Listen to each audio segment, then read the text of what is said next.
She dropped from that train like something the desert had already killed barefoot, bleeding, still wearing another man's wedding dress.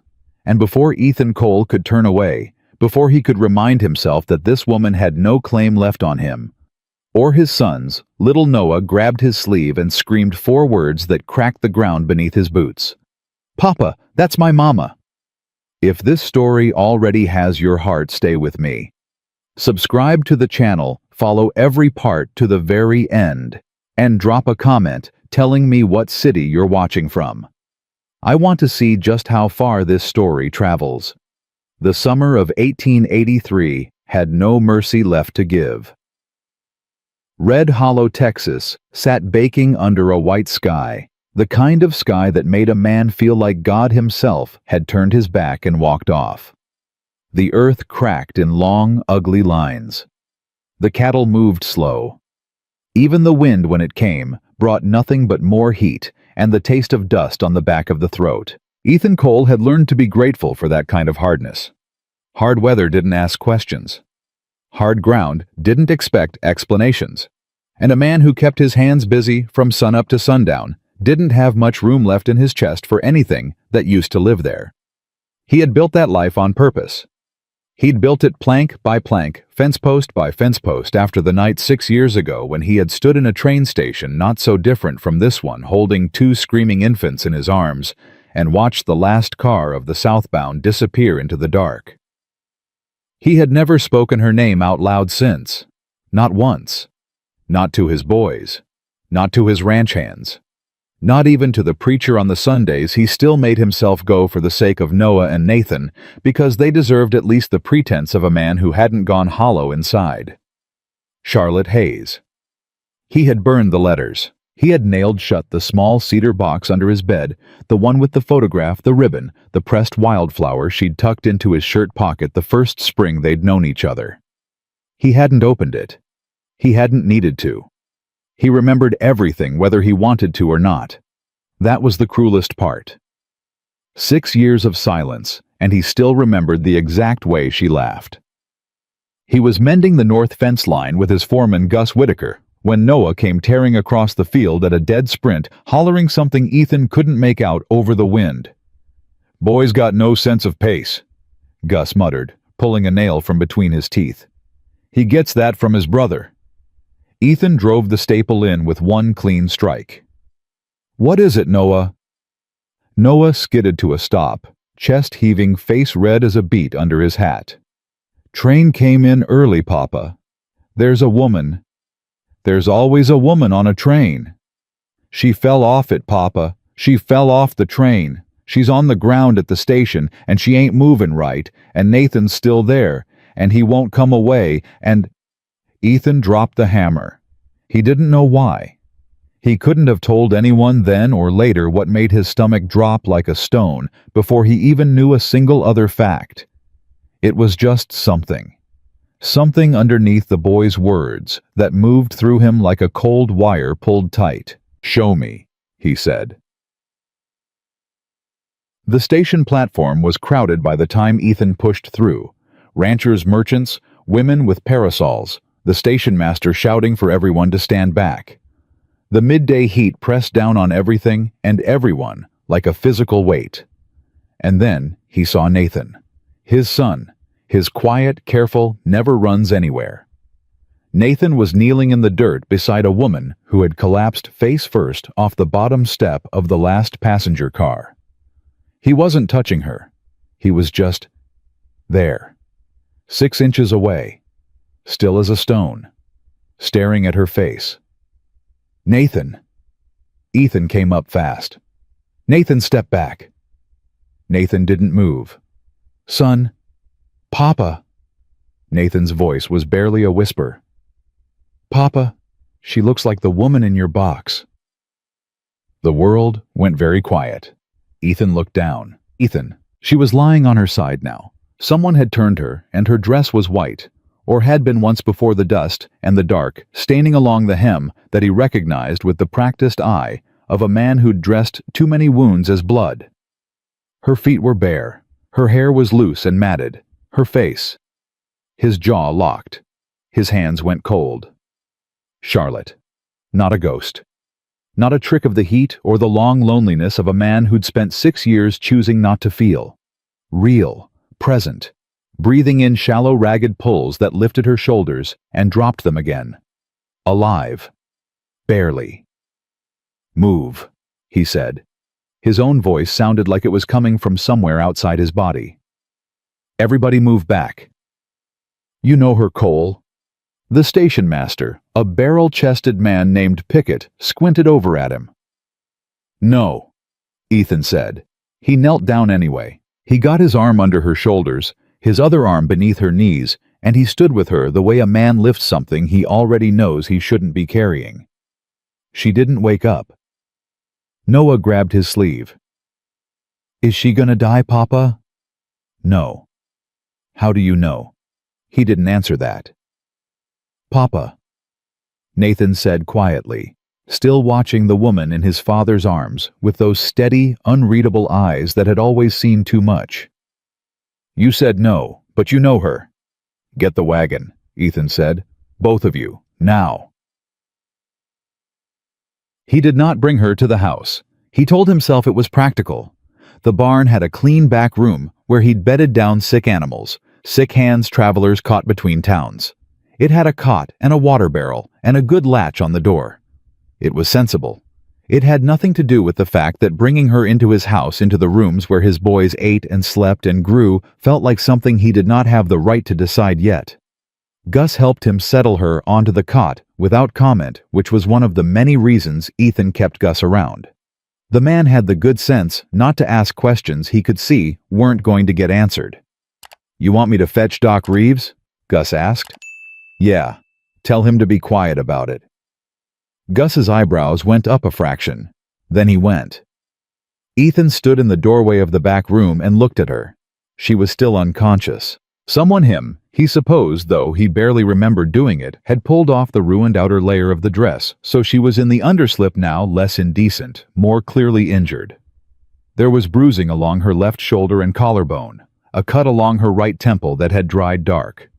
Her feet were torn up from walking without shoes on ground that hadn't had rain in 7 weeks. She had walked a distance, or she had been dragged one. He didn't know which possibility sat worse in his gut. "Papa!" He turned. Both boys were standing just outside the barn door side by side the way they always were when they were uncertain, Noah leaning forward, Nathan still. "You're supposed to be in the house," Ethan said. "We wanted to see if she was okay," Noah said. "She's not your concern. But she's hurt." "Noah." "Papa." Nathan stepped forward just slightly, just enough to close the distance by a foot. "Why'd you say you didn't know her?" "When you do." Ethan looked at his son for a long moment. Nathan was 6 years old and looked at the world with eyes like a hawk patient, precise, missing nothing. There were days Ethan thought that boy had come into the world already knowing things. "That's grown-up business," Ethan said, which was the worst answer he'd ever given, and he knew it. "Grown-up business usually means something happened that hurt somebody," Nathan said simply. "Was it her? Did she hurt you?" The question landed somewhere in the center of Ethan's chest, and just sat there. "Go to the house," he said. "I'll be there for supper." Doc Reeves came and went without fanfare. Cracked rib possible but not displaced. Lacerations that needed cleaning. Dehydration significant. Whatever had been done to her feet suggested she'd been walking on hard ground without protection for at least a day, maybe 2. "She wake up at all?" the doc asked, latching his bag. "No." "She will. Probably tonight." He looked at Ethan over his spectacles. "You want to tell me what happened to her?" "I don't know what happened to her." "Cole." "I genuinely do not know Reeves. That's not deflection. I haven't seen this woman in 6 years." Reeves was quiet for a moment. Then, "She wearing a wedding dress when you found her?" "Yes." "Whose?" "Not mine." Another silence. The doc picked up his bag. "I'll check back tomorrow. Keep water in her and keep those feet clean." He paused in the doorway. You know, a man who truly didn't care about a woman he hadn't seen in 6 years wouldn't bring her in off the ground. He'd leave that to somebody else. Ethan said This nothing. story was posted on the Reeves channel left. west of Betrayal. Please do not repost it in any form. She woke up just after midnight. Ethan heard it, a sharp intake of breath, the scuffle of someone sitting up too fast and regretting it, and he was through the barn door before he'd consciously decided to move. He'd been sitting on the fence rail outside. Not watching. Just nearby. For practical reasons.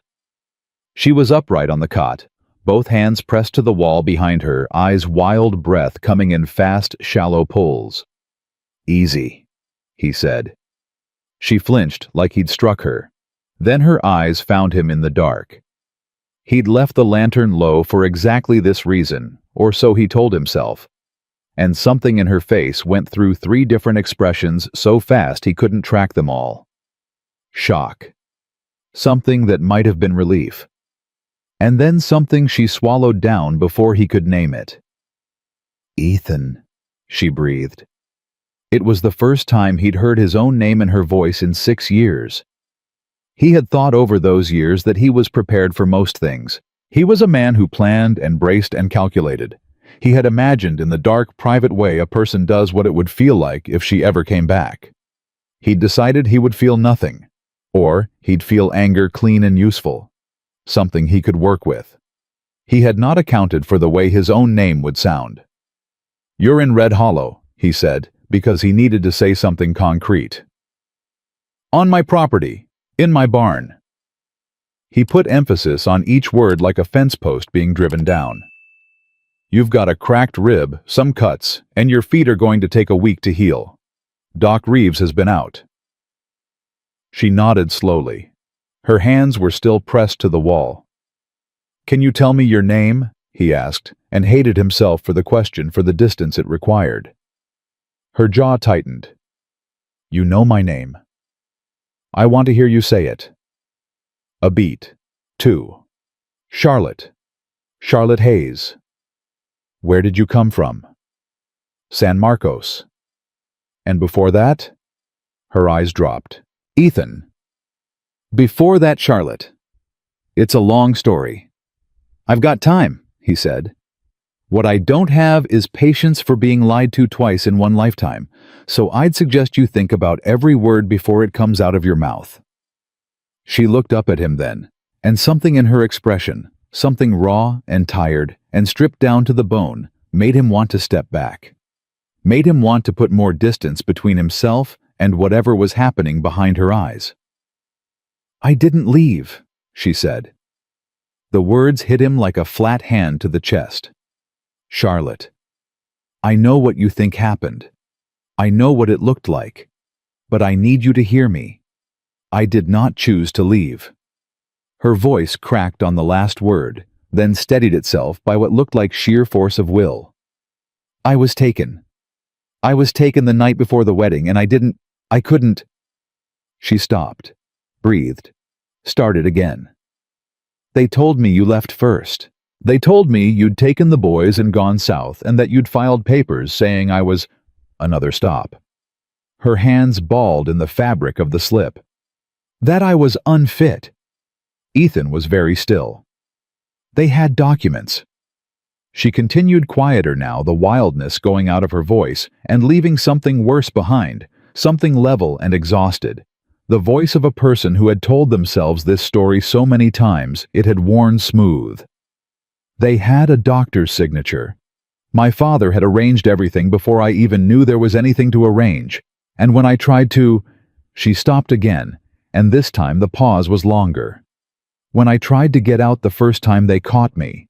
And after that, they kept me somewhere I couldn't get out at all. Ethan sat down on the stool against the opposite wall. Slowly. Who's they? He said. It wasn't a question. Not quite. My father. And the man he'd arranged for me to marry. She said it flatly. A man named Gerald Marsh. He has property outside San Marcos. He's... She swallowed. He's the kind of man my father considers suitable. And the dress. She looked down at herself like she'd forgotten she was wearing it. "I ran," she said. "During the ceremony. I ran and I got to the station before they could bring me back, and I got on the first train north, and I—" Her voice finally broke just slightly at the edges. "I didn't know where else to go. I didn't know if you were still here. I didn't know if you'd—" "Stop!" Ethan stood up. He turned away from her, faced the wall, and stood there with his hands flat against the planking. Behind him, she didn't say anything else. He could hear her breathing. Careful, controlled. He thought about the letter he'd received 6 years ago. The one that had come 3 days after the night he'd waited at the church, waited until the candles burned down. Waited with 2 small boys who didn't understand what waiting meant yet. The letter in neat, unfamiliar handwriting, not hers, that said she had changed her mind, that she had left with someone else, that she wished him well. He had read it twice. Then he had folded it, walked to the wood stove, and put it in. He had not cried. He had been holding Nathan at the time, which meant he needed both hands and a steady spine. But he had read it twice, and now this woman was sitting 6 feet behind him, telling him it was a lie. He turned around. "You don't get to rewrite the past," he said. His voice came out level. He was proud of that. "Whether what you're telling me is the truth or isn't, you don't get to walk back in here and rearrange what those years were." "I'm not asking to rearrange anything," she said. "I'm just asking you to listen." "I listened. I heard you." "Ethan, you're going to stay here until your feet heal," he said. "Because I am not the kind of man who puts a woman back on the street in the condition you're in. That's not sentiment, it's decency." He crossed to the door. "In the morning, Gus will bring you something to eat and some clothes that'll fit better than what you've got. After that—" He stopped with his hand on the doorframe. "After that, I don't know. But tonight, you rest." "Do they know?" she said. Quiet. Behind him. "Do your boys know about me?" He kept his back to her. "They know they had a mother once," he said. "That's all they know." He didn't tell her what Nathan had said at the station. "She looks like the woman in your box." He didn't tell her that the cedar box under his bed still existed, still latched, still holding everything he hadn't been able to destroy. He went back out into the heat of the summer night and stood under a sky thick with stars, and he stood there for a long time, doing nothing at all. At breakfast the next morning, Nathan ate his eggs without speaking for 6 full minutes. Then he put his fork down and looked at his father directly. "Is she still here?" "Yes." "In the barn?" "Yes." Noah looked up. "Can we see her?" "No." Noah's face fell. Nathan's didn't change. "Why'd you put her in the barn?" he asked. "We've got a guest room." The barn was more practical. "For a person." "Nathan, I'm just asking." "I know what you're doing," Ethan said. "Eat your breakfast." Nathan ate 3 more bites. Then, "If she's telling the truth about what happened." "Nathan, enough." "I just think it matters whether she's telling the truth," the boy said with the infuriating calm of someone who believed in the inherent logic of things. "Because if she's telling the truth, then it changes things. And if she's not, then it doesn't. But you'd have to find out which one it is before you could make a fair decision." Ethan looked at his 6-year-old son. "Where did you learn to talk like that?" he asked. "You," Nathan said. "You always say fair is fair, and a man's got to know the facts before he acts." Noah pointed his fork at his brother. "He's got you there, Papa." "Both of you," Ethan said, "are going to be the death of me." But when he walked out that morning, he found himself standing in front of the barn door for a full 30 seconds before he went in. She was awake. Sitting up straight, both feet flat on the floor with the bandaging Reeves had applied hands folded in her lap. She had braided her hair back off her face. She looked like she had spent the night deciding something. He brought a plate, eggs biscuit, a cup of water, and set it on the crate beside the cot. "Thank you," she said. He stayed near the door. How do you feel? Better. Relatively. A pause. This story was posted Did you on sleep? the channel west of Betrayal. That's not your business. Please do not repost I it know. in any form. She looked at the plate but didn't reach for it yet. I want to ask you something. You can ask. The boys. She looked up. What are their names? The question hit him somewhere he hadn't been bracing for. He had expected strategy, argument, persuasion. He had not expected that. Noah, he said after a moment. And Nathan. Something moved across her face, brief and very deep. Which one found me first at the station? Noah called for me. Nathan was already there. She pressed her lips together, nodded once the way a person does when they're filing something away somewhere that matters. They're healthy, Her voice faltered. They're all right. They're good boys, he said. Smart, strong. He paused, not knowing why he kept talking, and kept talking anyway. Nathan's quiet. He thinks before he speaks. Noah's got about 4 thoughts at once and says all of them. They're different, but they look alike, trick a lot of people. He stopped himself. Why are you asking? Because they're my sons, she said, simply, without apology. The words landed in the room and didn't leave. Ethan looked at her for a long moment. I need you to understand something, he said. I kept those boys alive by myself. I raised them. I've been their mother and their father and their teacher and their foreman and everything else there is to be for 6 years without a single day off and without a single person to help me figure out what I was doing. His voice didn't rise. It didn't need to. They are mine. Whatever you are to them biologically, whatever you believe about what happened, they are mine. And I will not have them hurt. She met his eyes. I would never hurt them. You already did, he said, the day you weren't there. He walked out before she could answer. It was Noah who broke first, as Ethan had known it would be. He came home from the afternoon chores to find the barn door standing open, not broken, not forced, just open, the latch unhitched, and Noah's hat hanging on the rail outside, which was the boy's unconscious habit whenever he was somewhere he planned to be for a while. He stood in the doorway. Noah was sitting on the dirt floor of the back room, cross-legged, looking up at the woman on the cot, talking at the pace he talked at when he was comfortable, which was fast and continuous and circling back on itself like water looking for low ground. And the black one's named Pepper, because Nathan named him that when he was 4, and Nathan says you can't change a horse's name once it knows it. Which I think is probably not actually true, but Nathan gets real serious about things like that, so we just keep calling him Pepper. And anyway, Papa lets us ride him when we're going out to the east pasture, but not when we're going toward town because town's got too many. Noah, Ethan said. Noah's head swiveled. His face did the thing it did when he'd been caught at something he'd known he wasn't supposed to do, but had done anyway, because the wanting was bigger than the knowing. A quick flash of guilt, immediately overtaken by the logic of his own position. She was alone, Noah said. That ain't right. People shouldn't be alone when they're hurt. That's not your call to make. You weren't here. I'm here now. Come on. Noah unfolded himself from the floor, but before he stood, he looked back at Charlotte with an expression that was 6 years old and entirely serious. I'll come back and tell you about Pepper tomorrow, he said. If Papa says it's okay, and maybe even if he doesn't. Noah? I'm coming, Papa. He walked past Ethan into the main barn. Ethan looked at Charlotte.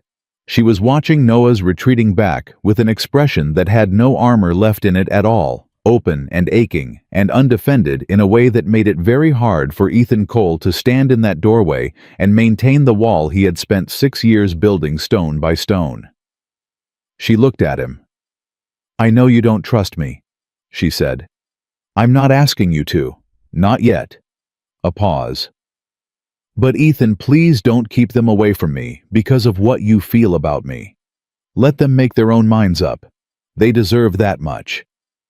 He looked at her for a long moment. Then he turned and followed his son out of the barn. He didn't say yes, But he didn't say no either, and he did not latch the barn door when he left. He didn't latch the barn door. That one fact followed Ethan Cole through the next 3 days like a shadow he couldn't outrun. He told himself it was absent-mindedness. He told himself it was the heat. The fence work, the 24 things a ranch in a dry summer demanded of a man before the sun even cleared the horizon. He told himself a lot of things while he lay awake at night, listening to the silence from the direction of the barn. He didn't latch the door, and Noah walked back through it every single day. The second morning, he found the boy sitting on the crate beside the cot, not talking for once, just listening, while Charlotte, in a clean dress Gus had brought from town, hair braided again, color returning slow to her face, spoke in a low, steady voice about things Ethan couldn't quite make out from the yard. He watched through the slats for 3 minutes before he made himself walk away. The third morning, Nathan went in too. Ethan didn't discover this one himself. Gus told him plain and straight, the way Gus delivered all information without decoration and without apology. Both boys are in the back room with the woman. Been there since after breakfast. Thought you'd want to know. I want them out, Ethan said. Gus looked at him. You want me to go get them? A pause. No, I'll do it. He crossed the yard, pushed through the barn door, and stopped. Nathan was sitting on the edge of the cot beside Charlotte, and she was showing him something, a small piece of paper folded from somewhere inside the dress. Nathan was reading it with the focused silence he brought to everything he considered worth his full attention. Noah was standing with his back against the wall, arms crossed, watching his brother's face the way he always did when Nathan was processing something the two of them would need to discuss later. What is that? Ethan said. 3 heads turned. Charlotte's hand moved slightly like she might fold the paper away, and then she stopped herself. Deliberately. She held it out toward him instead. A letter, she said. 1 of 3 I wrote to you, in the first year. A beat. I don't know if you received the others. Ethan did not move toward her. I didn't receive any letters from you, he said. I know. Her voice was even. I didn't say you received them. I said I wrote them. Nathan looked up from the paper. He had his father's eyes, that particular quality of stillness that preceded a question that was going to be uncomfortable. Papa, he said. It says here she tried to send for us. It's got a date. 2 years after we were born. Nathan, give that back to her. It's got a date, Papa, he repeated, unbothered. That means either she's lying about the date or somebody stopped the letter. He tilted his head slightly. Which one do you think it is? The silence in that barn was the loudest thing Ethan had heard in years. Give it back, he said quietly. And both of you outside, now. Noah pushed off the wall. Nathan handed the letter back to Charlotte carefully, like it was something that mattered. As he stood, he looked at her once more, that steady, hawk-eyed look, and said, I believe you, in the same tone he'd used to state a fact about the weather. Charlotte's composure cracked. Just for a second. Just a hairline fracture across the surface of the control she'd been holding with both hands. But Ethan saw it. Nathan walked past his father. Noah followed, and as he went by, he muttered, Me too, for what it's worth, Papa. Which Ethan chose not to respond to because there was nothing left in his chest that felt like a sensible response. He stood alone in the barn doorway looking at Charlotte. She was looking at her hands. I had help writing them, she said quietly. There was a woman, a cook at the house where they kept me. She helped me get paper. She helped me get them to the post. A pause. She was dismissed after the second one. I don't know what happened to her after that. Ethan walked to the stool and sat down. How long were you there? He said. She looked up. Something in his voice had shifted, and they both felt it. 3 years, she said. In my father's second property, outside of Austin. It's a house, it looks like a house from the outside, like a normal house. She stopped.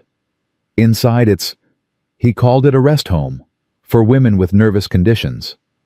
Her jaw tightened on the last 2 words like they tasted foul. There were 4 of us there when I arrived. By the time I left, there were 8.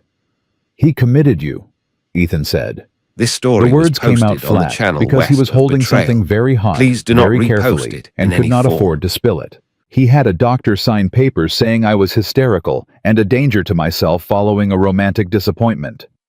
Her voice was exact, precise. The way a person speaks when they have rehearsed the facts so many times that feeling them would be unmanageable. The romantic disappointment being you, the broken engagement. He used it as the reason, and the justification, and the story. She stopped, breathed. He used our love story as the weapon. Ethan was very still. 3 years, he said again. 3 years, 2 months, and 11 days. She looked at her hands. I counted.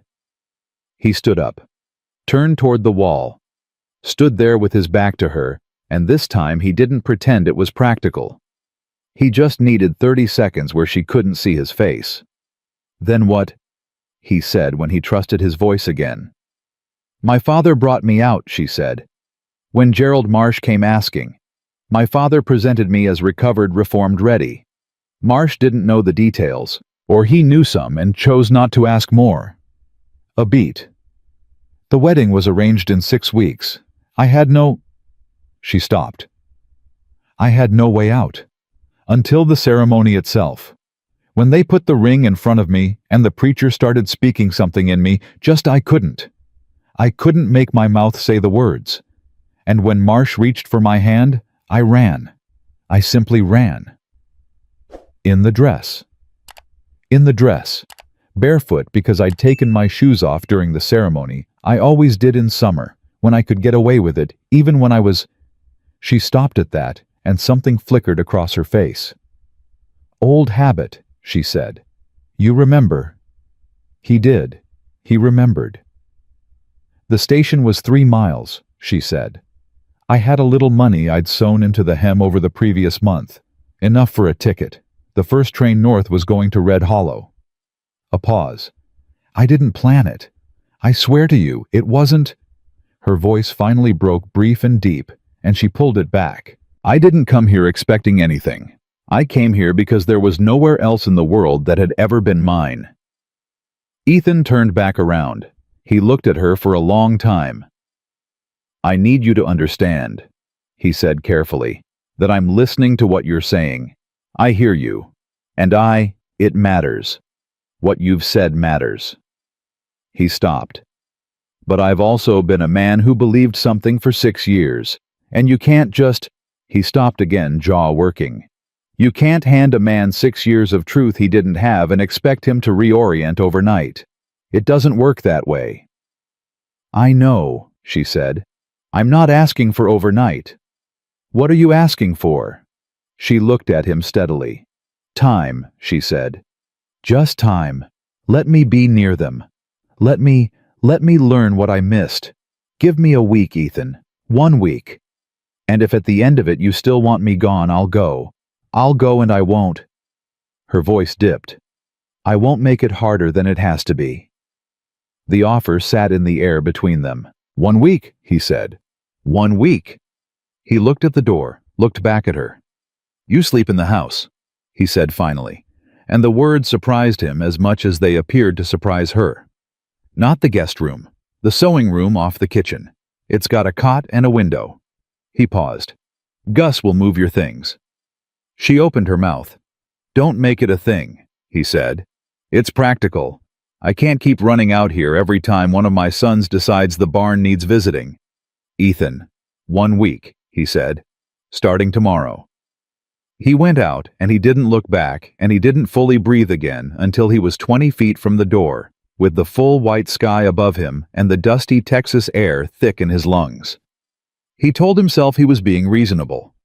He told himself the decision was purely practical. He did not tell himself the part where he'd watched Nathan hand that letter back to Charlotte with both hands, like it was something precious, and had felt the floor of 6 years of certainty shift 6 inches sideways under his boots.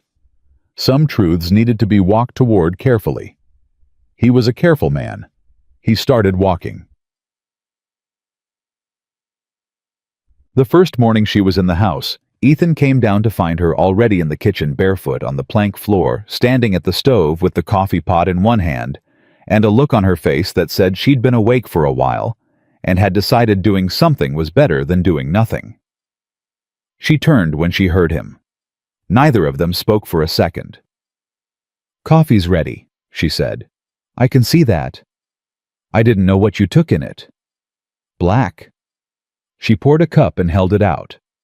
He crossed the kitchen and took it, and their fingers did not touch, and both of them were very deliberate about that. He sat at the table. She stayed at the stove, both hands wrapped around her own cup, looking out the window toward the yard. "The boys are still asleep," she said. "They're always asleep at this hour. They sleep like rocks, both of them." A small silence.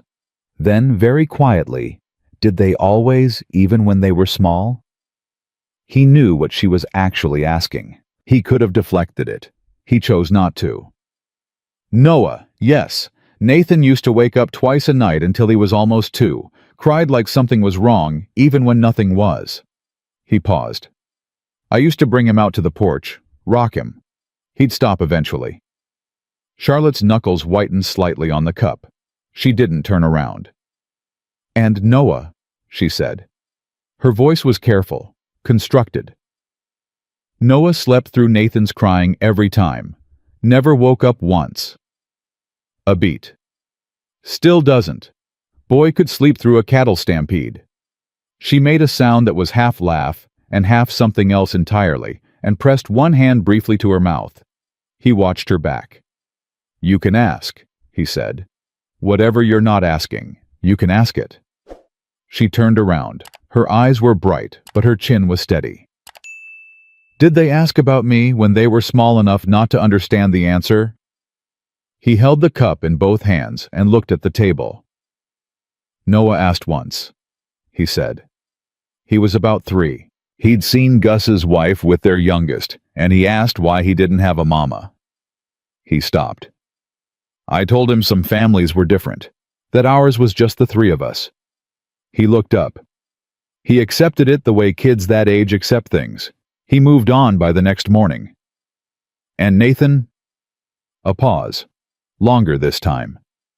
"Nathan never asked," Ethan said. "Not once. Not ever." He set the cup down. "But when he was 4, he found that photograph, the one in the cedar box. I don't know how he got into the box, the latch was stuck, I'd thought. He came to me at the supper table and put the photograph in front of me, and he said, 'Who is this?' And I said, 'Someone I used to know.' And he picked it back up and looked at it for a long time, and then he said, 'She looks sad in this picture.' And I said, 'Maybe she was.' And he said, 'Were you sad too?' And I—" Ethan stopped. Charlotte had gone very still. "I said yes," he said. "I told a 4-year-old boy yes, and that was the whole conversation, and I put the box somewhere higher after that." He exhaled. But apparently he knew where it was anyway, because he'd already told his brother. Yesterday at the station, when he said she looks like the woman in your box, Noah knew exactly what he meant. The kitchen was very quiet. "He kept you," Charlotte said, barely above a whisper. "Nathan kept the memory of your face." "He kept a photograph," Ethan said.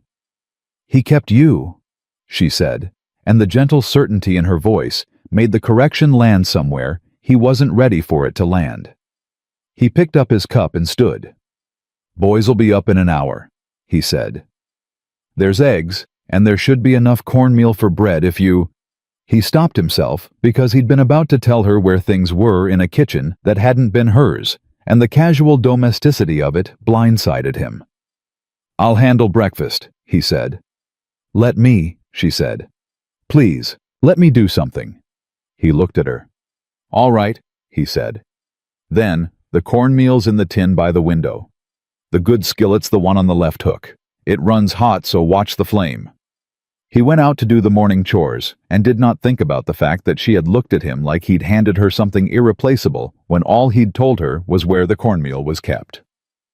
By the 4th day, something had shifted that Ethan couldn't precisely name, and certainly wasn't going to try.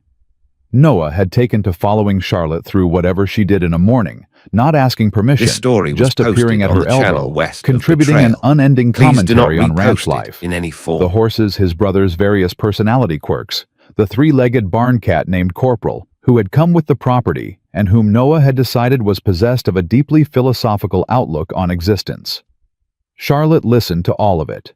She asked questions that were real questions, not the kind adults ask children to be polite, and Noah answered them with the enthusiasm of someone who had been storing information for a recipient who'd finally arrived. Nathan was different. Nathan was always different. He didn't follow her. He didn't initiate. But 3 times in 4 days, Ethan watched his son appear, wherever Charlotte happened to be, the porch in the afternoon, the yard in the early evening, the kitchen doorway after supper, and simply exist in the vicinity. Near enough to hear. Far enough to maintain the position of not having made a decision. It was the most Nathan thing Ethan had ever witnessed. The 4th evening, Charlotte was sitting on the porch step after supper, and Nathan came and sat down beside her without a word, and they were both quiet for a full 5 minutes before Nathan said, "The letter, the one you showed me. You wrote it when we were 2. "Yes," she said. "What did it say?" "It said that I was alive, that I loved your father, that I hadn't left by choice." A pause. "It said to please tell the boys their mother thought about them every day." Nathan absorbed this. He never got it. "No. So he thought you'd left." "Yes." "And you thought he'd left." "Yes." Another silence. "That's real bad luck," Nathan said. Charlotte made a sound that might have been a laugh in different circumstances. "Yes," she said. "It was." "Was it just luck?" he said. "Or did somebody make it happen that way?" And there it was. 6 years old, sitting on a porch step and cutting through to the center of it with the precision of a much older mind. Ethan was standing inside the front door, one hand on the frame, not visible from the step. He did not move. Charlotte was quiet for a moment. "Your grandfather," she said finally. "My father. He made it happen." "Why?" "Because he could," she said. "And because men like him believe that being able to do something means they have the right to." Nathan thought about this. "Does Papa know?" "He knows some of it. We're still—" She stopped. "We're still talking."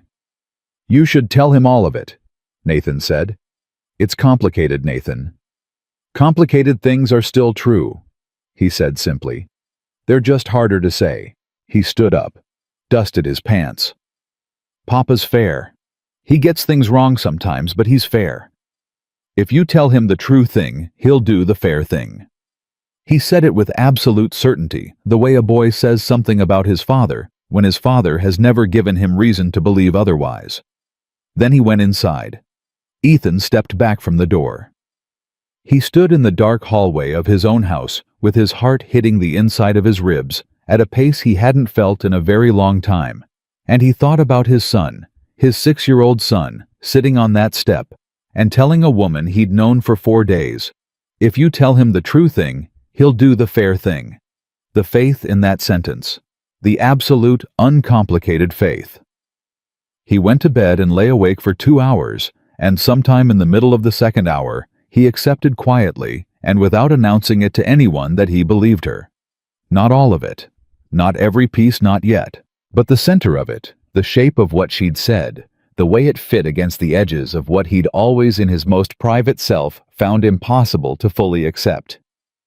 He believed her. And believing her meant that somewhere the man who had done this was still breathing. And somewhere the week was going to end. And somewhere out past the white-hot horizon, this story was not done with any of them yet. He closed his eyes. The ranch was quiet. For now it was quiet. He believed her. That was the thing he hadn't told her yet. That was the thing sitting in the center of his chest, like a coal that had stopped burning and started glowing steady and quiet and impossible to ignore. He believed her, and believing her had changed the entire architecture of the last 6 years in a single night, and he had not yet figured out what a man was supposed to do with that. He was still figuring it out on the fifth morning when Gus came to the breakfast table with a look on his face that Ethan had learned over 11 years of working together meant something was wrong before a single word came out. "Riders on the South Road," Gus said. 6 of them. Coming slow. Ethan was already standing.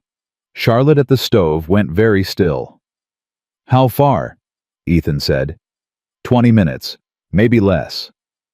"Armed?" "Everyone." Noah looked up from his plate. Nathan put his fork down. The boys had a gift for reading the temperature of a room that had saved Ethan from having to explain things more times than he could count, and right now both of them were reading it correctly. "Boys," Ethan said, "go to the back room and stay there.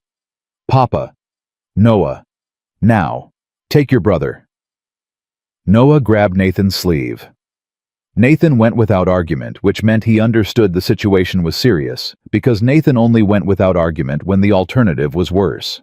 They disappeared through the back hall. Ethan turned to Charlotte. She had turned from the stove. Her face was the color of old ash. "Your father," he said. It wasn't a question. "His men," she said. "He wouldn't come himself." Her voice was controlled, but her hands she had pressed both flat against the front of her dress, a gesture he recognized from the barn the first night when she'd been bracing herself. "Ethan, they have legal papers. He'll have had papers drawn up. He always does." "What kind of papers?" She looked at him straight. "Commitment papers. Recommitment. He has a doctor in Austin who signs whatever he's paid to sign. He'll claim I escaped a medical facility. He'll claim I'm—" Her jaw worked. "He'll call me a danger to myself. He'll say I need to be returned for my own protection." Ethan looked at her for exactly 3 seconds. Then he crossed to the cabinet beside the fireplace, took down the rifle and started loading it. "That won't stop the papers," she said. "The papers can wait their turn," he said. "Ethan, Charlotte." He looked up. "I am not going to stand in my doorway and let 6 armed men ride onto my property and take a woman out of my house based on documents signed by a paid doctor." He leveled the rifle and checked the action. "That's not how this is going to go." Something moved across her face, something she hadn't let herself feel yet, something that looked frighteningly close to the beginning of trust. She pressed it back down and straightened. "Then we need to talk fast," she said. "Before they get here. All of it. Everything I haven't told you yet." He pulled a chair out from the table. "Sit down," he said. "Talk." She sat. He stayed standing, rifle in hand, and she told him the rest of it. The rest of it was worse than what came before. Her father's name was Harlan Hayes. He had made his money in land buying it cheap when men were desperate, holding it until the price changed, selling it when they couldn't get it back. He had a lawyer in every county seat between Austin and San Antonio, and a judge he'd been paying for 9 years. He had buried 2 business partners and 1 wife, and had never faced a consequence for any of it. He had 1 daughter, and he had used her the way he used everything, as an asset, with a value that he alone had the right to determine. "When I met you," Charlotte said, and she said it plainly without softening it, "he let it go on because he thought you'd amount to something. You had land. You had prospects. He was watching to see which way it went." A beat. "When he decided you weren't going to be wealthy enough, he made other arrangements. Gerald Marsh had 3,000 acres and a railroad contract. That was the calculation. That was all it was. And when I wouldn't give you up," Ethan said. "He removed the problem," she said. "He had me taken on a Thursday night. He had the letter written and delivered to you by Saturday. By Sunday, I was in the house outside Austin, and I had no way out, and—" She stopped. Her hands were flat on the table. And that was that. For 3 years, that was that. Ethan set the rifle against the table and pulled out the chair across from her and sat down. Close. Closer than he'd sat to her since she'd arrived. "The papers he's bringing today," he said. "Can they be contested?" "Yes, but not quickly and not cheaply. I have a lawyer, in Red Hollow. His name's Abernathy. He's good. Harlan's lawyers are better." "Maybe," Ethan said. But Harlan's lawyers aren't here, and Abernathy is. And the law in Red Hollow is Sheriff Cade, This who story I was have known for posted on the 12 channel years, west of and who the does trail. not take kindly Please to do men not riding repost armed it into in any other men's form. property. He paused. Does your father know about the boys? The question hit her differently than he expected. Her face changed. Something protective and fierce moved through it, fast and bright, like lightning in clear weather. No, she said. He knew about the pregnancy when he had me taken. He believed... She stopped. He believed I'd lost them. In the early months, he was told I had. I don't know if it was a lie he arranged or a mistake someone made, but he believed it. He's never... Her voice dropped. He's never known they existed. Ethan absorbed this. Then he doesn't know what he's riding into, he said. No. He stood up. Gus, he called. Gus appeared in the doorway like he'd been waiting 6 feet away, which he probably had. Already saddling up to ride for Cade, he said. Go fast. Always do. He was gone. Ethan picked up the rifle, looked at Charlotte. Stay in the house, he said. When they come, stay back from the door. She stood up. I'm not hiding in my own... She stopped, corrected herself quietly. I'm not hiding. I'm not asking you to hide. I'm asking you to let me meet them first. A pause. Give me 60 seconds before you come out. Can you do that? A beat. Then 60 seconds. Good enough, he said, and walked out to the porch.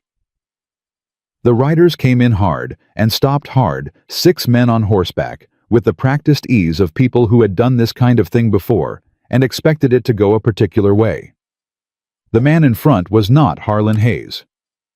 Charlotte had been right about that, but he had the look of a man employed by money, which was its own kind of authority. He wore a black coat in the Texas summer heat, which told Ethan everything he needed to know about the man's priorities. Ethan Cole, the man said. That's right. My name is Aldous Fitch. I represent Harlan Hayes of Travis County. I have legal documentation authorizing the return of Miss Charlotte Hayes to the care of... She's a grown woman, Ethan said. Not a parcel. Fitch didn't blink. She is a woman with a documented medical condition who escaped from a licensed care facility 6 days ago. Mr. Hayes is acting within his legal... Show me the papers, Ethan said. Fitch reached inside his coat. Ethan didn't move his rifle, but he didn't lower it either. Fitch seemed to calculate this and produced the documents with the careful movements of a man who was making sure everyone in attendance noted how reasonable he was being. Ethan took the papers, looked at them. He was not a lawyer, but he'd had enough dealings with land contracts and county records to know what a legitimate document looked like and what a manufactured one felt like. These felt like the second kind. The signatures were in order. The seals were real. The language was precise and clinical voluntary patient. Medical necessity, legal guardianship restored, and every word of it was a careful and deliberate lie. He handed them back. I'm going to need you and your men to wait, he said. Fitch frowned. Mr. Cole, I don't think you understand. I understand fine. What I'm telling you is that I have a lawyer being fetched and a sheriff being fetched, and until one of those two arrive, nobody on this property is going anywhere. He kept his voice flat and even, the voice he used when cattle were spooked, and the wrong tone would make everything worse. You're welcome to water your horses. You're not welcome to come any further up this yard. Mr. Cole. Mr. Fitch, Ethan said, and let just enough of something else into his voice that the man stopped. I am being very polite right now. I would like to continue being polite, but I need you to understand that polite has a limit, and we are standing right on it. Fitch looked at him, looked at the rifle, looked at his 6 men. He did not advance. The 60 seconds passed. Charlotte came through the front door. She walked out onto the porch and stood beside Ethan and looked at Fitch and his men with an expression that had no fear left in it at all. Whatever had burned the fear away, she had used the 60 seconds to finish the job, and what remained was something harder and cleaner. Mr. Fitch, she said, I know you. You drew up the original papers 6 years ago. You were in the room when my father explained his plans to the doctor, and you said nothing. A beat. I remember your face. Fitch's composure shifted. Barely. But Ethan caught it. Miss Hayes. Mrs. Cole, she said. The words hit the air like a stone hitting still water. Ethan did not look at her. He kept his eyes on Fitch. Fitch looked between them. You're not the records show no marriage. The records show a lot of things my father arranged for them to show, Charlotte said. That hasn't worked out particularly well for anyone as a standard of truth. She crossed her arms. You'll wait for the sheriff. It wasn't a request. Fitch pulled his horse back 2 steps, which was the closest a man in his position could come to retreat without calling it that. They waited. Ethan found her on the side of the porch around the corner from where Fitch's men had dismounted to wait in the yard. She was standing with her back to the wall, arms still crossed, and she was shaking. Not much, barely enough to see, but he saw it. Mrs. Cole, he said quietly. She looked at him. You didn't have to say that, he said. I know. A beat. It came out. It's going to complicate things. Everything about this is complicated. She looked at her hands. The shaking had moved there. I'm sorry. I didn't think before I spoke. I just needed him to... She stopped. I needed them to understand I wasn't alone. He stood beside her close, both of them against the wall, not looking at each other. You're not, he said. She turned her head. He kept looking at the yard. Ethan? Don't, he said, not harshly, just firmly. Not right now. Right now we get through today. She turned back. All right, she said. The back door of the house opened. Both of them straightened instinctively, and then it was Nathan moving across the yard with the deliberate, steady walk of a boy who had decided something and was acting on it. He crossed to Ethan and looked up. I heard them, he said, from the back room. A pause. They came to take her back. Yes, Ethan said. Are you going to let them? No. Nathan nodded slowly. Good, he said. Then he turned and looked at the men in the yard, and his expression was the most unsettling thing Ethan had seen in recent memory, not because it was angry, but because it was calm. 6 years old and looking at 6 armed men with the absolute certainty of someone who has already done the math and arrived at the answer. Go back inside, Ethan said. I want to stay. Nathan. I want them to see us, Nathan said. All 3 of us, standing here. I want them to see that she's not alone, and we're not. We're not going to pretend she's not here. He looked up at his father. Is that wrong? Ethan looked at his son for a long moment. No, he said. That's not wrong. Nathan stood on the other side of Charlotte, and they waited, the 3 of them. And when Noah appeared at the corner of the house 2 minutes later, because of course Noah had lasted approximately 4 minutes in the back room, and came and stood beside his brother, with his hat pushed back and his small jaw set, Ethan did not send him inside. 4 of them then. Fitch from the yard looked at this arrangement and said nothing. But he looked. Sheriff Cade arrived ahead of Abernathy, which was how Ethan had hoped it would go. Cade was a long, dry man who had been sheriff of Red Hollow for 14 years and had the particular brand of authority that came from never having needed to raise his voice to get a point across. He looked at the documents Fitch offered him with the same expression he used for everything, unhurried, thorough, unimpressed. These are Travis County documents, Cade said. That's correct, Fitch said. We're not in Travis County. The legal authority extends. Mr. Fitch, Cade said in the same tone he would use to explain something simple to someone who was pretending not to understand it. Legal authority from Travis County extends to Travis County. Anything beyond that requires a judge in this county to review and authorize. Do you have that review and authorization? A pause. The paperwork is being processed. Then the paperwork isn't done, Cade said. He handed the documents back. Miss Hayes remains where she is until this county's court has had a look at this. That's the law as it stands in Red Hollow. This story was posted on the straightened. channel west of Betrayal. Mr. Hayes will... Please do not repost it. Mr. in any Hayes form. can come speak to me directly, Cade said pleasantly. I'm at the sheriff's office most days before noon. He's welcome any time. He looked at Ethan. You all right? Getting there, Ethan said. Cade looked at Charlotte. At the boys. Back at Charlotte.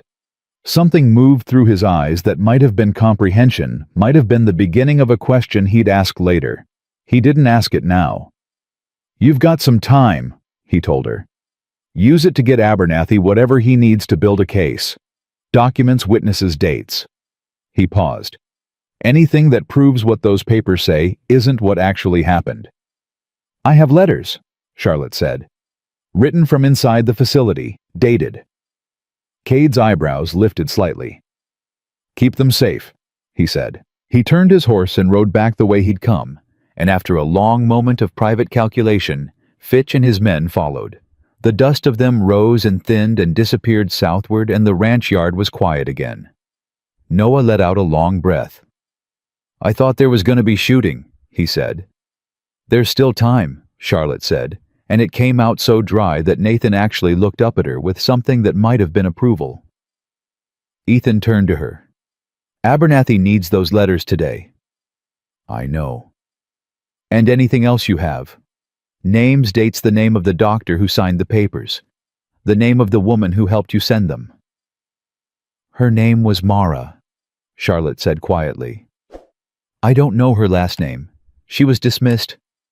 Write down everything you remember, Ethan said. Everything. We don't know yet what matters. He looked at her. But Charlotte, your father knows where you are now. Those men are going to report back to him by nightfall, and Harlan Hayes isn't going to send lawyers the second time.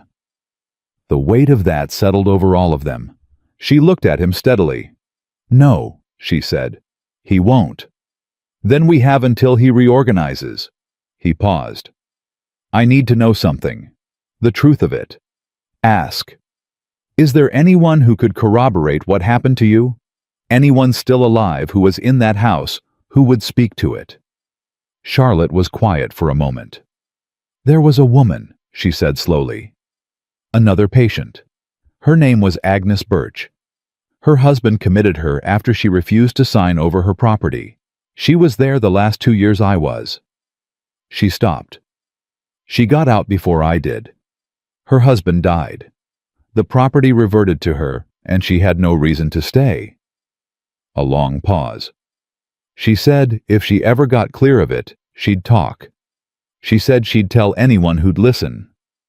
Where is she now? I don't know, somewhere in Central Texas. She had family in Fredericksburg. Ethan looked at Gus, who had come back and was standing at a respectful distance with the expression of a man cataloging action items. Fredericksburg, Ethan said. How long? Day and a half on a good horse, Gus said. Go tomorrow, Ethan said. Take Reeves's description. Find Agnes Birch. Gus nodded once. Done. Charlotte was watching Ethan with an expression he couldn't fully name and wasn't going to try to name with 2 small boys standing 5 feet away. She opened her mouth. Don't, he said again, for the second time. Still not harshly. I was just going to say thank you, she said. Then just say that. Thank you, she said.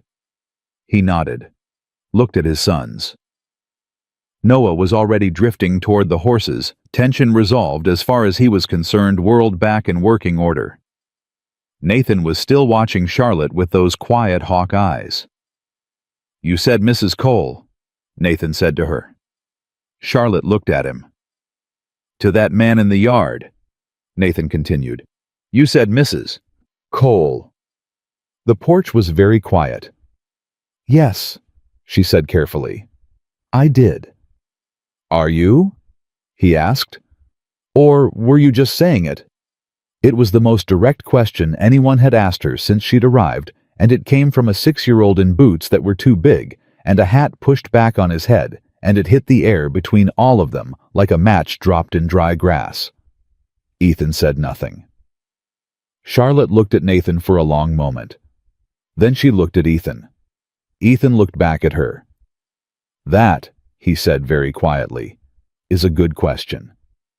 And he walked into the house and left them both on the porch with the summer heat pressing down and the dust still settling from the direction of the south road, and the question hanging in the air like something that was not going to be answered today, but was absolutely without any remaining doubt going to have to be answered. Harlan Hayes was reorganizing. The clock had started, and somewhere in central Texas, a woman named Agnes Birch was either going to change everything or disappear before they could find her. Gus left for Fredericksburg before sunrise. Ethan heard him go, the quiet movement of a careful man, boots on the porch steps, the low sound of a horse being walked out of earshot before being ridden. He lay in the dark for a few minutes after listening to the ranch settle back into silence, and then he got up, because lying still had never done him any good. Charlotte was already in the kitchen. He didn't know if she'd slept at all. She was sitting at the table with a pen and 3 sheets of paper covered in her small, precise handwriting, and the lamp was turned down low. When he came in, she looked up, and neither of them said anything for a moment, which had become over the past few days its own kind of language. "How many pages?" he asked. "Everything I can remember," she said. "Names, dates, what I saw, what I heard. The doctor's name is Whitmore. He has a practice on Congress Avenue in Austin. He signed my commitment papers, and he signed my recommitment papers, and I'd wager every acre of this ranch he's signed a dozen more for my father over the years." She pushed the pages toward him. "The facility was called Harlan House. My father named it after himself. That alone should tell a judge everything they need to know about the man's character." Ethan sat down and read. She let him read without talking, which he appreciated. The pages were detailed and damning, and written in the voice of a woman who had spent a long time organizing the truth of what had happened to her into something that could be used. It was not emotional. It was factual. It was the most devastating thing he had read in his life. When he finished, he set the papers down on the table and was quiet for a moment. "Abernathy sees these today," he said. "I thought I'd ride in with you." She paused. "If that's all right." "It's all right." He looked at her. "Charlotte, the name Harlan House, is it a registered facility? Would there be state records?" She thought about it. "My father is careful about what he registers and what he doesn't. But there would be purchase records for the property, tax records, something with his name on it that puts him in that location." A beat. "He's always believed that the paperwork he controls is the only paperwork that matters. He's never thought anyone would come looking from the outside."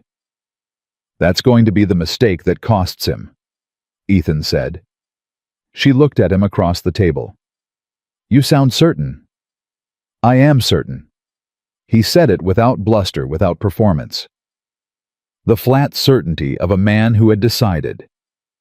He built something he thought was untouchable, and he built it on the assumption that you had nobody in your corner and no way to prove what he'd done.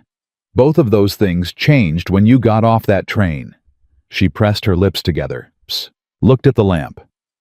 "I didn't come here expecting you to be in my corner," she said quietly.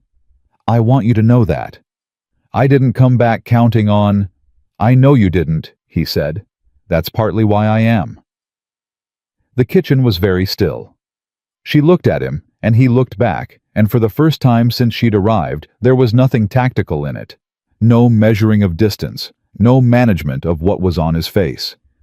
He was just there across the table in the early morning dark, and so was she. Then Noah's voice erupted from somewhere down the hall. "Nathan took my boot."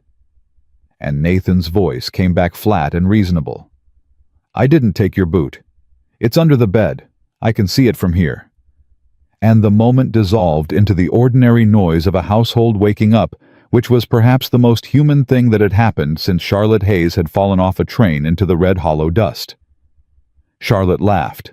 A real one, surprised out of her unguarded brief. It changed her whole face. Ethan stood up to start the coffee and did not let himself look at her again for a full minute. Abernathy's office smelled like paper and pipe tobacco, and the particular staleness of a room where important decisions had been made for many years. This The story lawyer was himself posted was on a the channel compact, west of sharp-eyed Betrayal. man who read Please do Charlotte's not pages repost with it the in any intensity of form. someone who knew what he was looking for and was finding more of it than he'd expected. When he finished, he took off his spectacles and looked at both of them. "Miss Hayes." "Charlotte," she said. "Charlotte." He set the papers on his desk. "I want to be honest with you about what we're working with. These pages establish a clear account. They're detailed, they're dated, and the internal consistency alone is compelling. But an account from the injured party without corroboration goes up against a set of legal documents with real signatures and real seals. Judges in this state tend to follow paperwork." He paused. "The woman in Fredericksburg, Agnes Birch, if she'll testify, that changes the equation significantly." "Gus will find her," Ethan said. "I hope so. In the meantime," Abernathy tapped the pages.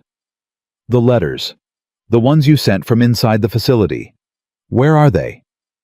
Charlotte reached inside the front of her dress and produced 3 folded pieces of paper. She'd been carrying them on her body since the day she arrived, which was the only place she'd trusted them to be safe. Abernathy took them, opened the first one, read it. His expression, already serious, went a degree tighter. "This is dated," he said. 4 months after your disappearance." "Yes." "And the handwriting is yours?" "Yes." "Written from inside a facility your father owned and operated." He set it down. "Charlotte, this letter is addressed to Ethan Cole. It was never delivered." He looked between them. "Do either of you know where the other 2 letters ended up?" "Intercepted," Ethan said. "Her father controlled the post. If we could prove that." Abernathy stopped, tapped the desk. "The postmark. This first letter has a partial postmark. Austin, 1877. He held it up. "Whoever helped her send this used the municipal post, not the private courier. Which means there may be a record in the Austin postal office of this letter being logged and then redirected." He looked at Ethan.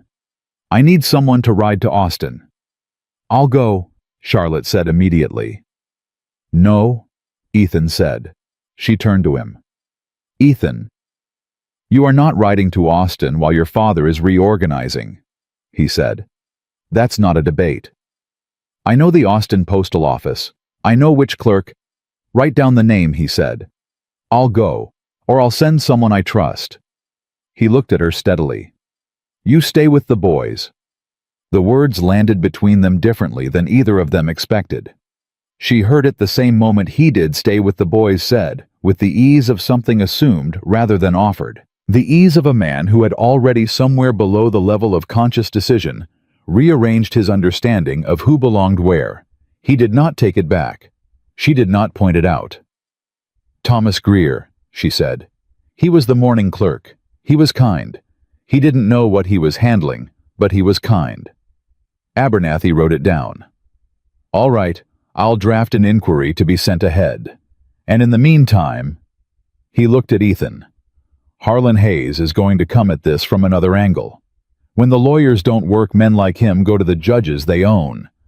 I'd expect a new set of papers within the week this time with a local judge's signature on them." "Can they get a Red Hollow judge to sign?" Ethan asked. Abernathy was quiet for a moment. "Judge Harrow," he said carefully, "has been on the bench here for 6 years. He is a fair man in most matters." Another pause. "He is also a man with a significant land debt to a holding company out of Travis County that I have recently come to believe may be connected to Harlan Hayes' interests." The silence in the room got very heavy. "You're saying he can reach into this county," Ethan said. "I'm saying he may already have," Abernathy said. "I want to be wrong about this, but I want you both to be prepared in case I'm not." Charlotte had gone very still. "Then even if Gus finds Agnes, even if we have the letters and the postal records and a witness, it would go to a higher court," Abernathy said, "which takes time. And in the time it takes—" He stopped. "He moves faster," she finished. "That is the risk, yes." Ethan leaned forward. "What do we need to make a case that can't be touched by a county judge? What's the level above that?" "Federal," Abernathy said. "If we can establish that Hayes used the federal postal system to intercept and destroy correspondence, that's a federal matter. It takes it out of any judge he's paid for and puts it in front of a circuit court." He looked at Ethan. "The postmark on that letter, that's your thread. If Thomas Greer in Austin can confirm that letter was logged and redirected—" "Then we pull the thread," Ethan said. "Then you pull the thread," Abernathy agreed. They rode back to the ranch in the full heat of midday, and Charlotte was quiet the whole way, the kind of quiet that wasn't empty, but was full of something being worked through, turned over, examined from every side. About a mile from the ranch gate, she said, "He's going to come himself." Ethan looked at her. "My father," she said. "He'll send the lawyers first, and the judge second, and when both of those fail, he'll come himself. He always does. He doesn't trust anyone else to finish things." She paused. "He'll come with enough men that it looks legal, and he'll look at me like I'm a problem he's correcting. He does this thing." She stopped, breathed. "He tilts his head slightly to the right when he thinks he's already won, like he's just waiting for everyone else to catch up to the conclusion he's already reached." "I know the type," Ethan said. "He's never met a consequence," she said. "Not once in his life. He genuinely doesn't believe one exists for him." She looked at the road ahead. "That's what makes him dangerous. It's not anger, it's certainty." Ethan was quiet for a moment. "Then we make sure the first consequence he ever meets is the one that ends this." She looked at him sideways. He kept his eyes on the road.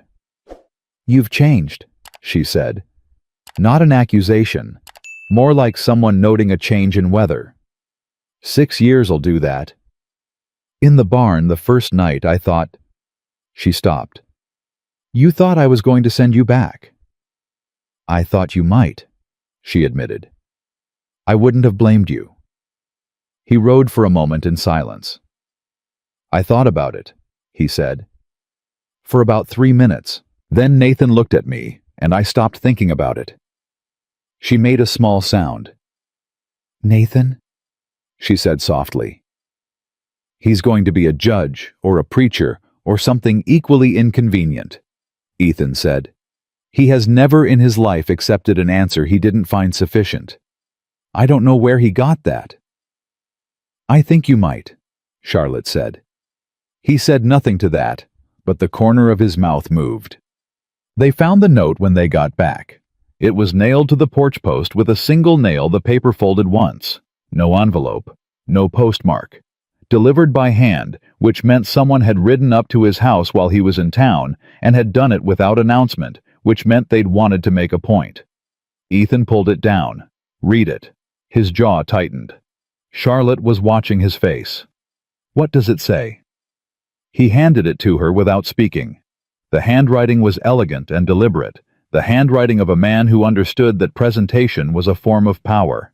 It said, "Mr. Cole, my daughter is not your responsibility and not your property. I am prepared to be generous in resolving this matter quietly. I am also prepared to be something other than generous. The choice is yours. I will arrive in Red Hollow by Friday. H. Hayes." Charlotte read it twice, folded it, handed it back. "Friday," she said. "That's 2 days. Gus won't be back from Fredericksburg by Friday." "No." Ethan folded the note and put it in his breast pocket. "Abernathy needs to see this," he said. "And Cade." He looked at the house. "Where are the boys?" As if in answer, Noah appeared at the front window, waved once at high intensity, and disappeared again. "Inside," Charlotte said. "Good." He went up the porch steps and stopped with his hand on the door. "Friday," he said half to himself. "He gave us 2 days on purpose. He wants us to feel the clock." "He always does that," she said behind him. He thinks it breaks people down, makes them more likely This to story was negotiate. posted on the channel He's west probably of right, Betrayal. Ethan Please said. do not repost With most it people, in any form. He pushed the door open. We're not most people. That evening after supper, Nathan appeared at the kitchen doorway while Ethan was cleaning up. He stood there in the particular way he had when he was about to say something he'd been working on for a while. "The man who's coming," Nathan said. "He's her father." "Yes." "And he did bad things to her." "Yes." "And he's coming here to do more of them." Ethan set down the pan he was holding and looked at his son. "Where did you hear about the note?"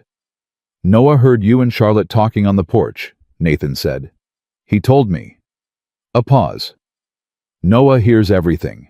He's just quiet about less of it." "I know," Ethan said. Nathan came 2 steps into the kitchen. "Are you scared?" he asked. The question was direct and genuine, the way Nathan's questions always were, not designed to provoke, just designed to get an accurate answer. Ethan considered it seriously. "Not of him," he said. "Of what he might manage to do with the law before we can stop him. That worries me." "Because the law can take her," Nathan said. "It can try. But you won't let it." "No," Ethan said. "I won't." Nathan was quiet for a moment, working through something. "Is she going to stay?" he said. "After all of this? Is she going to stay here?" Ethan looked at his son for a long moment. The honest answer was that he didn't know. The honest answer was that there were approximately 14 things that needed to resolve themselves before that question had a clean answer. The honest answer was that 6 days ago, this woman had been a locked box under his bed, and now she was sleeping in his sewing room, and he had told her to stay with the boys, and he had meant it without deciding to mean it. "I don't know yet," he said. "But I want her to." Nathan blinked, processed, nodded once the way he nodded when he received information he considered significant and was storing it properly. "Okay," he said. "Then Noah's going to say I told you so. He's been saying since day 2 that you were going to want her to stay." "Noah can keep that to himself," Ethan said. "He won't," Nathan said without inflection. "I know he won't," Ethan said. Nathan went back to bed. The rider came at midnight. Not Harlan Hayes, not yet, not until Friday, but a single rider fast who reined in at the gate and called out before Ethan could get to his rifle. "Gus sent me. Name's Carver. I work the Fredericksburg Road." Ethan opened the door. "Gus sent a message." "Found the woman," the rider said, breathing hard. "Agnes Birch. She's alive and she's willing. Gus says she's got more than talk, she's got letters too. Letters from inside the facility, different hand from yours, different dates. Gus says it's enough. He says—" The rider caught his breath. "He says tell you she wants to testify. She's been wanting to testify for 2 years. She just didn't know there was anyone to testify to." Ethan stood in the doorway with the night air on his face. Agnes Birch had letters. Different hand, different dates, which meant the pattern of what Harlan Hayes had done inside that house went beyond. Charlotte had multiple victims, multiple records, multiple voices that had been suppressed and were now ready to speak. This story was posted on "Can the she channel travel?" west of he said. Betrayal. Gus Please says do not yes. repost it She's in any strong. form. She's angry. The rider paused. "He says she's been angry for 2 years, and it's been keeping her healthy." Ethan almost smiled. "How soon can Gus bring her?" "Tomorrow night if they push." "Tell him to push," Ethan said. "Tell him to get here before Friday." The rider went. Ethan closed the door and stood in the dark hallway and let out a breath that felt like it had been building for 6 days. He turned around. Charlotte was standing at the end of the hall. She had heard enough. He could tell by her face, not hope, not yet, not the kind that was safe to feel, but something before hope, something in the room adjacent to it, something that was trying the door. "Agnes Birch," she said. "She's coming," he said. "Tomorrow night." Charlotte pressed one hand flat to the wall beside her. Not for support, for contact. Something real and solid to press against, while the thing she was feeling moved through her. "She kept letters," she said. "She did." "I told her to," Charlotte said very quietly. "The last month I was there. I told her if she ever got out, keep everything, keep every piece of paper, don't throw anything away, because someday someone's going to need to know what happened in this house, and you're going to be the one to tell them." She stopped. She listened.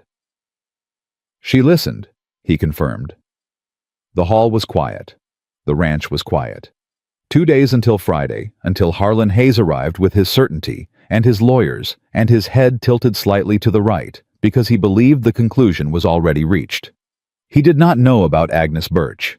He did not know about the letters. He did not know about the postal records that a man named Thomas Greer in Austin might be able to confirm.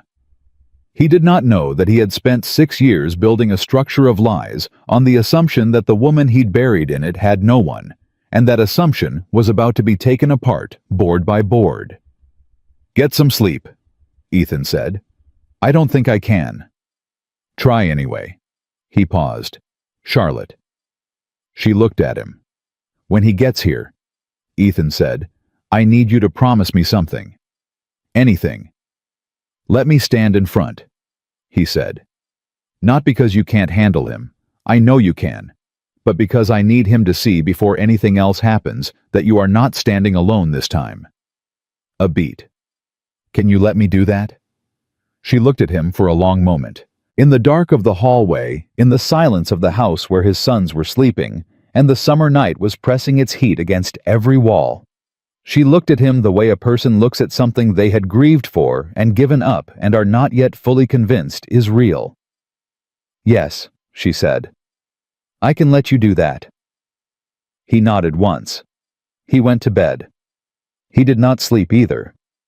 But for the first time in 6 years, the ceiling above him did not feel like the lid of something closed. It felt very tentatively, like the beginning of something that was finally, after 6 years of being buried, about to break open into the light. Agnes Birch arrived on Thursday evening, just as the last of the daylight was burning off the horizon. Gus rode in ahead of her by 20 yards, which was his way of announcing that what followed was worth preparing for. The woman who came through the ranch gate behind him was somewhere in her late 40s, lean and straight-backed, with the particular kind of stillness that belonged to people who had been through something that should have broken them, and had decided at some point in the middle of it that it was not going to. She sat her horse like someone who had reclaimed every inch of herself and was not interested in giving any of it back. Charlotte was on the porch when they rode in. She went down the steps before Agnes had fully dismounted, and the two women stood in the yard, looking at each other for a moment without speaking, the particular silence of people who had shared a specific darkness and did not need words to confirm they both remembered it exactly. Agnes spoke first. "You look better than when I last saw you." "So do you," Charlotte said. Agnes glanced at the ranch house at the porch, at Ethan standing in the doorway. Then she looked back at Charlotte. "You found him," she said. "He found me," Charlotte said. "More or less." Agnes made a sound that was not quite a laugh, but was adjacent to one. "Good," she said. "That's good." She reached into the saddlebag and produced a folded leather case, worn at the corners, tied with a length of cord. "I have 11 letters," she said. 4 of mine, 3 of yours that were confiscated before they could be sent, and 4 from a woman named Pearl Dutton, who was at Harlan House before either of us. She held the case out. "Pearl died there, in the winter of 1879. My father's lawyer told her family she passed of natural causes." Her jaw set. She was 41 years old, and she was healthy when she arrived. The porch went very quiet. Ethan came down the steps. He took the leather case from Agnes with both hands, the way a man receives something that weighs more than its physical weight. "Ma'am," he said, "thank you for coming." "Don't thank me," Agnes said. "I've been waiting 2 years for someone to give me a reason to do this.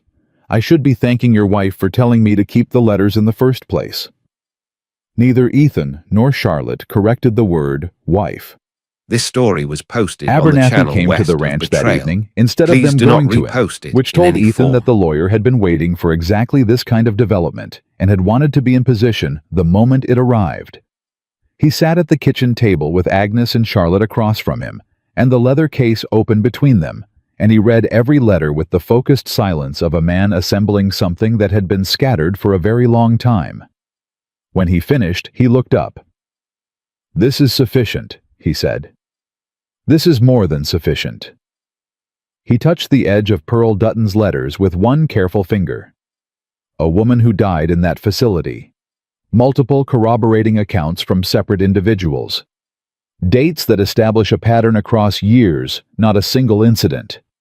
He looked at Agnes. "You understand what testifying means. Hayes will come after your credibility." "Let him try," Agnes said in the flat, unhurried tone of someone who has already made peace with every consequence. "He'll claim you're unstable. He'll produce the same kind of documentation he used for Charlotte." "My husband is dead," Agnes said. "My property is mine. My lawyer is very good, and he despises Harlan Hayes on personal grounds, which is its own kind of motivation." She folded her hands on the table. "I am not a woman who can be made to disappear a second time, Mr. Abernathy.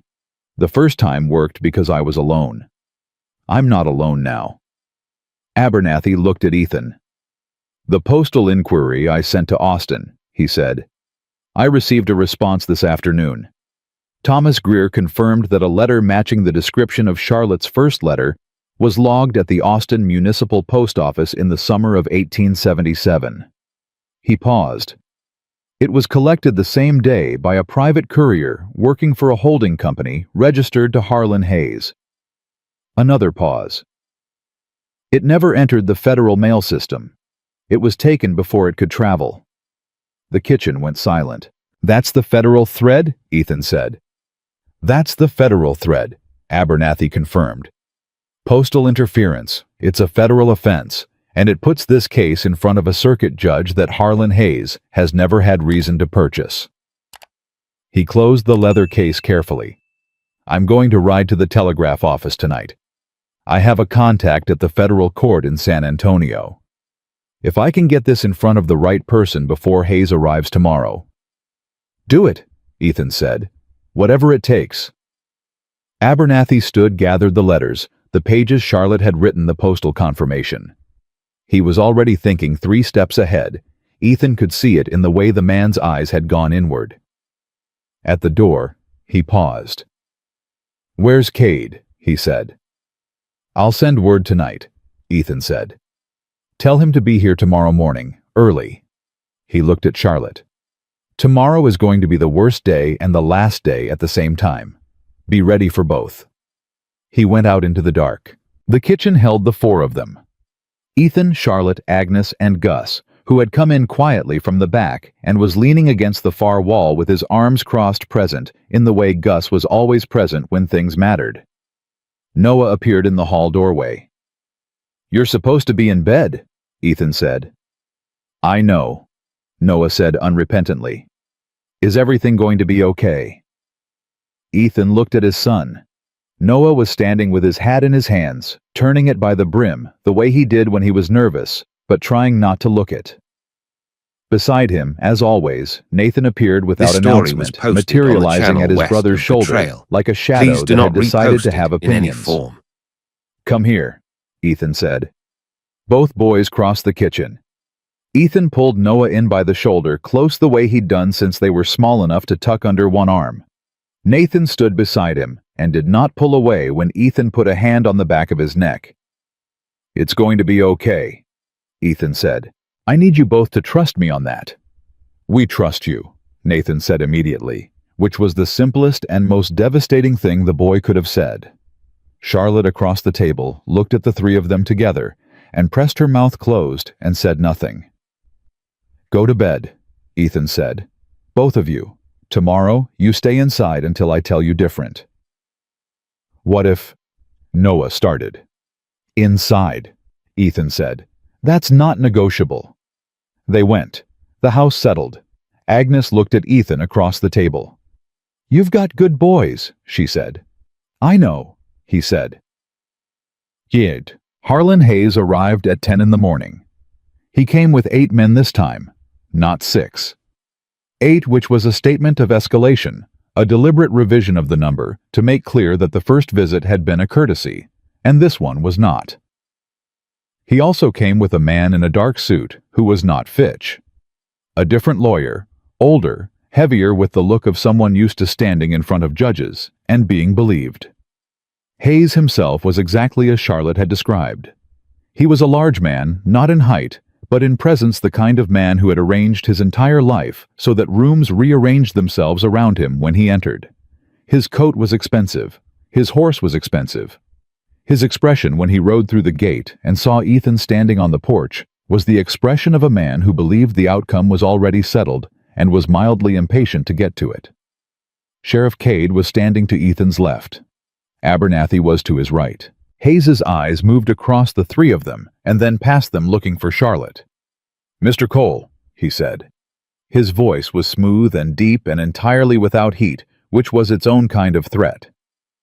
"I believe we can resolve this without difficulty if you'll simply—" "Mr. Hayes," Abernathy said, "before you continue, you should know that as of this morning the matter of your daughter's custody and her treatment at a facility called Harlan House is under federal review. A circuit judge in San Antonio has issued a preliminary hold on all related Travis County documentation pending investigation." Hayes's expression did not change. Not outwardly, but something shifted behind his eyes, a recalibration brief, and quickly suppressed, and Ethan caught it. The head tilt came then, slight, to the right, just as Charlotte had described. "Federal review based on what grounds?" the new lawyer said. "Postal interference." Cade said, pleasant as a Sunday morning. "Federal offense. Happened to a federal court." He smiled. "Which, as it happens, is not in Travis County. This is a local matter." "It stopped being local when your client had his daughter's mail stolen from the Federal Post," Abernathy said. "Which we can document, in writing, with confirmation from the Austin Postal Office and the name of the courier your client employed to collect the letters before they could be delivered." Hayes was still. Perfectly still. The kind of still that meant the calculation running behind his eyes was moving fast. "My daughter is not well," he said. "She requires care that—" "Your daughter is standing right here," Charlotte said. "She came through the front door. She had dressed with care that morning. Ethan had noticed it without remarking on it. The deliberateness of it, the choice of the best of the clothes Gus had brought from town, the hair pinned properly, the spine straight. She looked like herself. She looked for the first time since she'd arrived like the woman in the photograph in the cedar box, not because she looked younger or less worn, but because she looked present, fully, squarely present. She walked to the edge of the porch and looked down at her father. "Hello, Father," she said. He looked at her. For the first time since he'd ridden in, something moved across his face that was not performance, a flicker of something quickly managed, quickly buried. It might have been surprise. It might have been something older and harder to name. "Charlotte," he said, "you're not well. You know you're not well. Come home and we'll—" "I know exactly what I am," she said. Her voice was even. No shake in it. "I spent 3 years in a house you named after yourself being told I was something I wasn't, and I know the difference now between what is true and what you find convenient." She came down 1 step. "You told me my sons were dead." The yard went absolutely silent. Hayes's expression shifted. Barely. But it shifted. "I was told." "You were told what you arranged to be told," Charlotte said. "Because 2 infant boys were an inconvenience to your plan, and so you removed that inconvenience by convincing me they were gone." Her voice cracked on the last word, just slightly, just at the edge, and then hardened again. "I grieved them for 3 years. I grieved them in a house you locked me in, and I want you to understand what that means.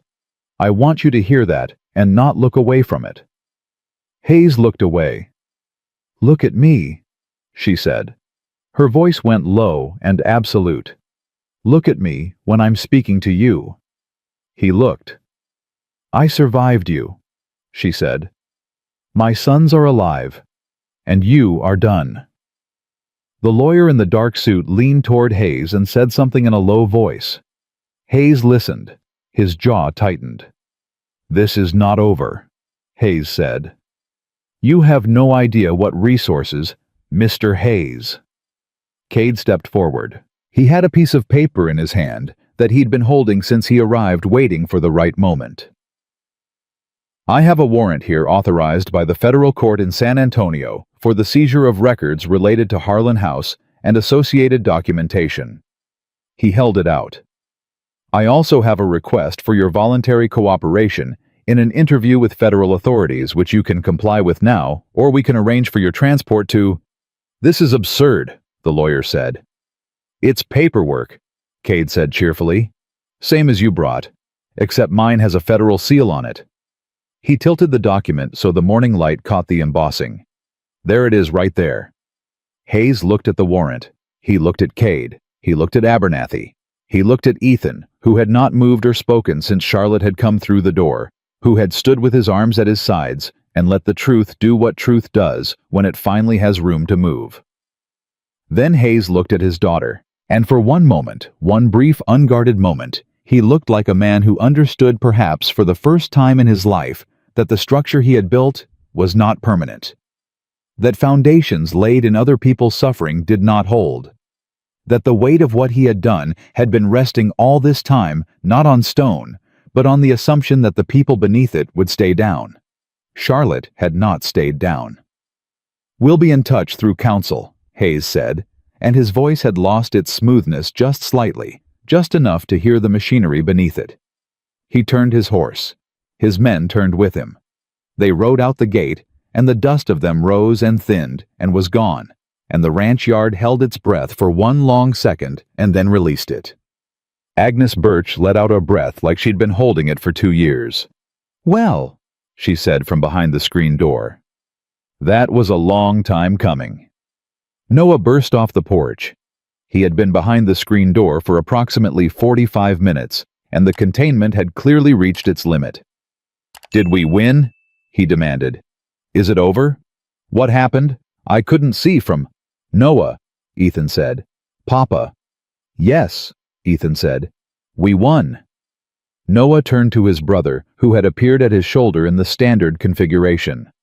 "I told you," Noah said with the absolute conviction of someone who had in fact told him.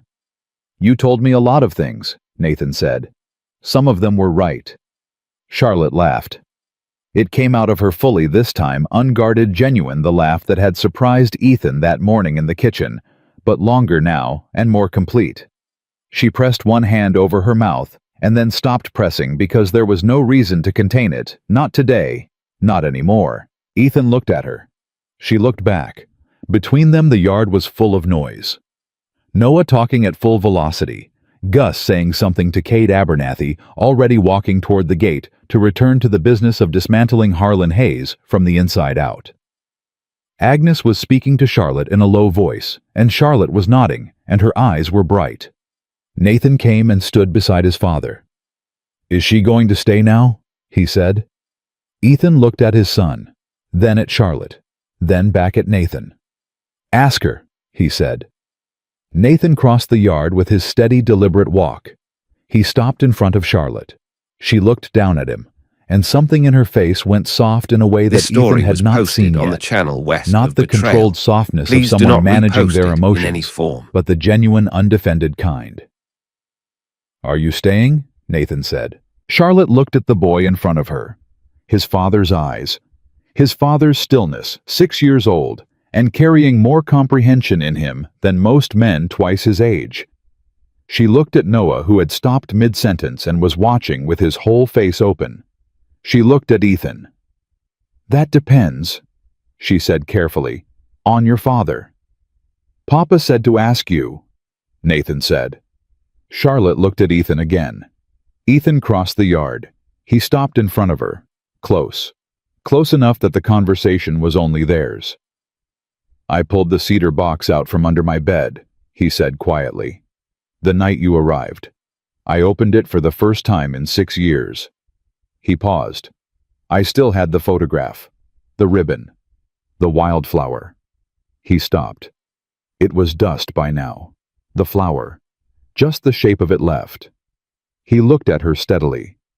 But I had kept it. I want you to know that.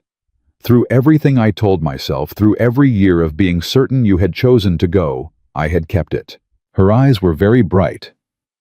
Ethan, I want you to stay, he said. Not a question. Not a request. A statement of the kind that doesn't need decoration. Not because of what happened. Not because of what your father did or didn't do or what we both lost. Because I want you here. Because those boys want you here. A pause. Because the house is better with you in it, and I think I knew that by the second morning. Charlotte pressed both hands flat against his chest, not pushing, just feeling. Feeling that he was real. That the moment was real. That she was standing in a ranch yard in Red Hollow, Texas, in the full heat of a summer morning, with her sons 10 feet away, and the man she had spent 6 years mourning standing in front of her saying the words she had stopped allowing herself to hope for. I'm not the same, she said. I need you to know that. What happened, it changed me. I'm not the person I was before. I'm not either, he said. We'll be different people together. She looked at him for a long time. Yes, she said. That was all. Just yes. Said the way Charlotte Hayes said things plainly, without excess, with her whole self behind it. Noah made a sound that could only be described as triumphant. Nathan put his hand over his eyes in the specific gesture of a person sharing space with someone who has no volume control. Agnes said from behind them, I'll just give you all a moment, and went back inside, and the sound of the screen door closing behind her was the most ordinary sound in the world, and it was exactly right. 3 weeks later, Abernathy filed the completed federal case. The records from Harlan House seized by federal warrant contained documentation of 9 women committed over 14 years. 4 of them were still alive. 2 were still inside. They were removed within the week by federal order, which was a thing that happened quietly and without fanfare in the official record, but which was not quiet at all for the women it happened to. Dr. Whitmore lost his medical license in September.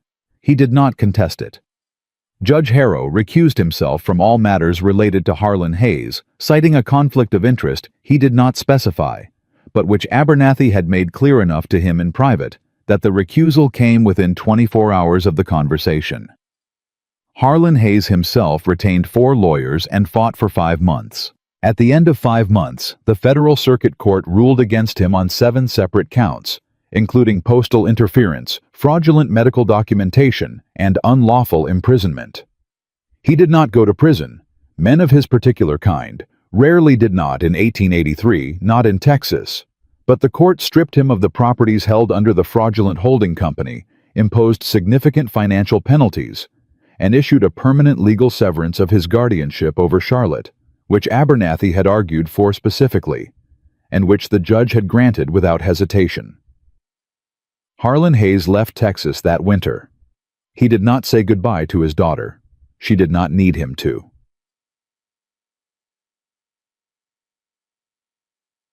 The adoption papers were Abernathy's idea technically, but it was Nathan who asked about them first.